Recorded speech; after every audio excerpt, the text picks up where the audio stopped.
Although there is a growing awareness about autism in Asia, many people remain uncertain about how to connect with people with autism, and that includes parents and caregivers. One man has been on the receiving end of an unusual support system, and he's here in studio to share his journey, along with some ideas on ways to relate to those with autism. A warm welcome indeed to Raun Kaufman, Global Director of the Autism Treatment Center of America.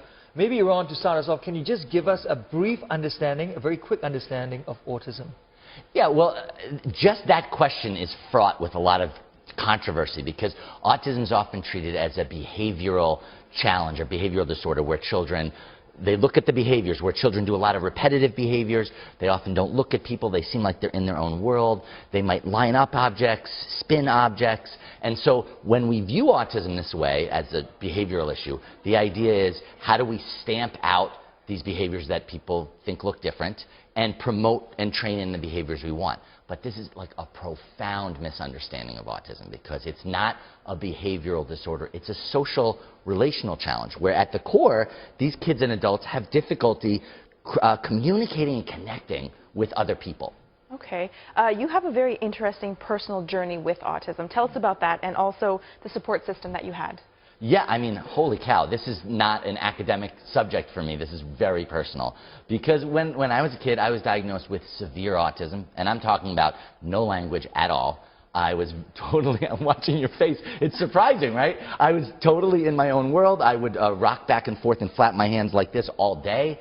I had a tested IQ of less than 30. My parents were told this is how I'd be for the rest of my life. They were told to put me in an institution or a home. And they developed a program they called the Sunrise Program, spelled S-O-N because I was their son. And they worked with me for about 3.5 years. At the end of that period, I recovered completely without any trace of my former condition. I graduated from the Ivy League's Brown University. And I'm so grateful because now I work with a team of people at the Autism Treatment Center of America to help other parents in the very same way that my parents helped me. Now, there's something called joining. It's an idea of yours, I believe? It's actually one of the key things we do in the Sunrise program. We now do it in over 100 different countries with families from all over the world. Tell us about it. So what it is whenever people see children doing these repetitive so-called autistic behaviors, the first thing their parents and stuff are told to do is you've got to stop those behaviors. You've got to redirect that.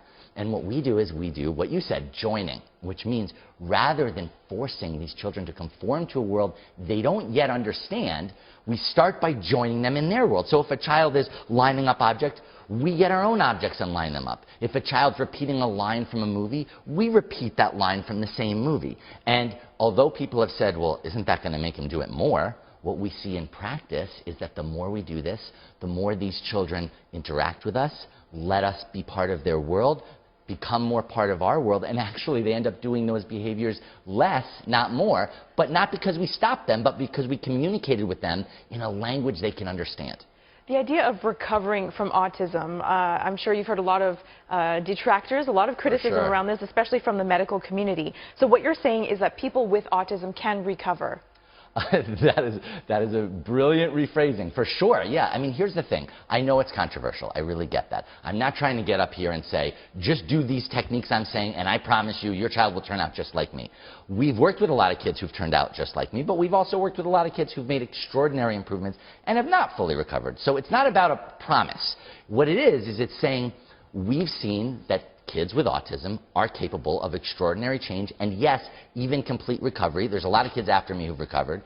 And so when I'm going around, I'm doing lectures in Singapore this weekend and Saturday and Sunday, not only to give parents techniques to use, but also to try and change the conversation from autism is always a lifelong condition to these children and their brains are capable of limitless growth and change, including full recovery. We don't want to limit them in advance.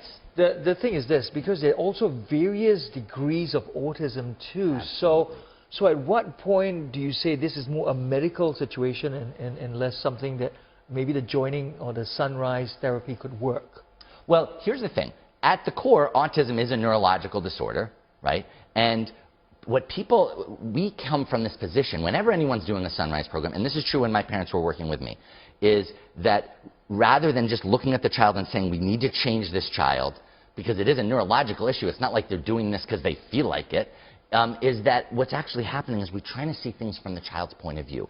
And a lot of these children, because of this neurological challenge, they're completely overwhelmed and overstimulated by all the sights, all the sounds, all that coming in. So trying to force them to behave like us when they're facing this really different situation inside their own brains isn't going to work. So what we're trying to say is, look, let's see things from their point of view. Let's join them in their worlds first. Let's create environments that are less overstimulating for them. Also, let's give them a little more control so that they can feel a sense of security, and from that security, they can make a lot more progress and interact more. That's fantastic, and also a whole level of trust, too. Thank you so much, Raun. Thank you for having me. Come see the lecture this weekend. We'll try our best, too. Thank you. And we've been speaking to, Raun Kaufman, Global Director of the Autism Treatment Center of America. Raun is here in Singapore to give a talk on autism. And if you're interested to find out more, visit the website shown on your screen right now.